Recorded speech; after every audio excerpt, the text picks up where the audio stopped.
Bienvenue à cette première masterclass sexy, smart et spirituelle, intitulée Hormone Calling, de la femme linéaire à la femme cyclique.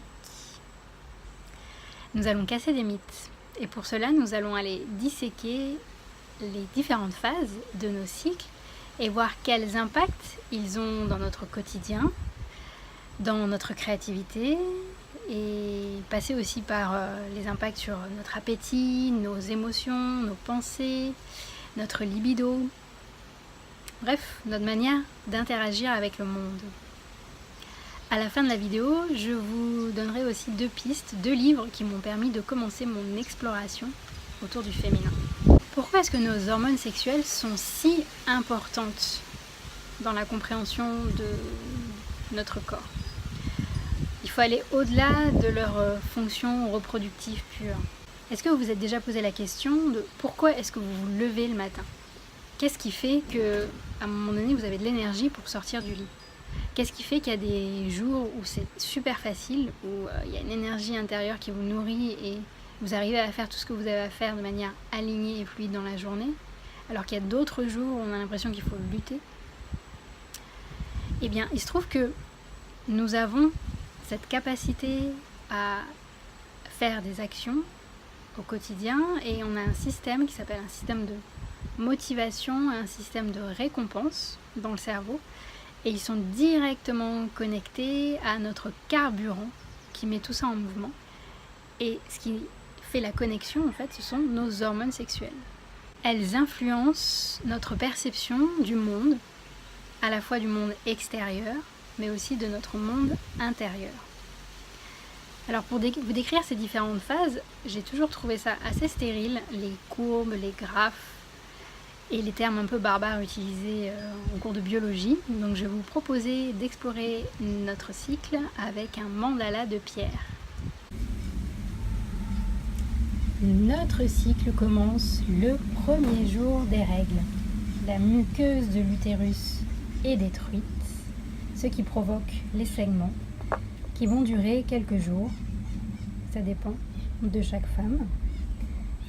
Pourquoi est-ce qu'on a cette destruction de la muqueuse ? C'est que nous avons 0 hormones sexuelles à ce moment-là. Puis, nous allons de nouveau commencer à synthétiser nos hormones sexuelles et ça va être essentiellement des œstrogènes que nous allons synthétiser, mais aussi de la testostérone. Et oui mesdames, nous produisons nous aussi de la testostérone. Donc ça va donner un deuxième profil hormonal particulier qui correspond à notre deuxième phase de cycle. Puis à un moment donné, on va avoir le pic d'œstrogène qui témoigne de l'ovulation. Le corps de la femme est prêt à accueillir soit un bébé ou bien, j'aime bien parler de projet. La femme est prête à enfanter un nouveau projet.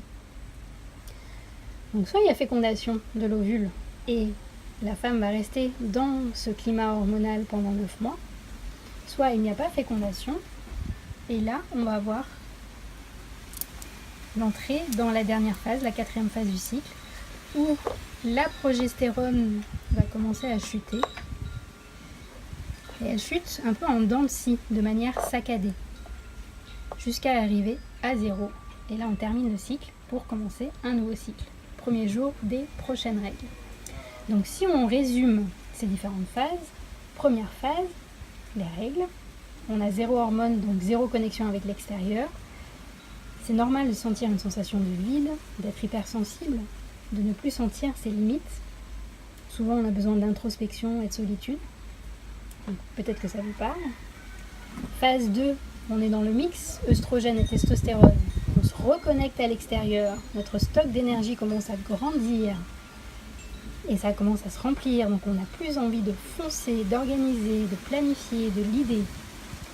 Phase 3, avec l'ovulation. Le corps est en ouverture. On a plus envie de nous connecter aux autres, de nourrir les liens, de prendre soin. Et enfin, donc s'il n'y a pas de fécondation, 4e et dernière phase, on a une baisse saccadée de la progestérone en dents de scie. On est plus dans une envie de créer, de sortir des cases, de casser les repères, on a un besoin de liberté, et parfois donc des sensations de tension, physique ou psychique. Le corps peut avoir l'impression d'être étouffé. Pour celles qui connaissent, c'est le moment où on peut traverser le syndrome prémenstruel.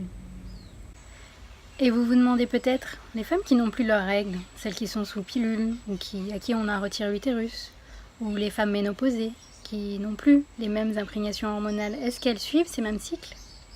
Vous aurez la réponse dans la 3e masterclass quand on va aller explorer du côté des sagesses anciennes et des éléments de la nature, et dans le bonus aussi.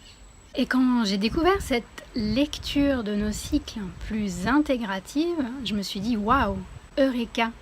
Pourquoi est-ce qu'on ne me l'avait pas dit plus tôt ? Et en me posant un petit peu, la réponse est très simple. Les cours de médecine, les recherches de médecine ont été faites par des hommes, pas des femmes. Et je me dis, si on pouvait enseigner tout ça aux jeunes filles, on gagnerait beaucoup de choses, je pense, en termes de connaissance de soi et de compréhension de la vie. On va dire mieux vaut tard que jamais. Donc si vous aussi vous avez envie d'aller plus loin, je peux déjà vous conseiller 2 livres. Moi, c'est avec ceux-là que j'ai commencé à explorer cette notion de féminin. Vous connaissez peut-être l'auteure anglaise Miranda Gray.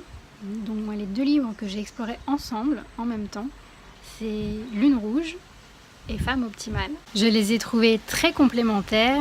Femme optimale a parlé à la partie rationnelle. C'est un programme quotidien qui vous permet de développer cette boussole intérieure en fonction des différentes phases de vos cycles.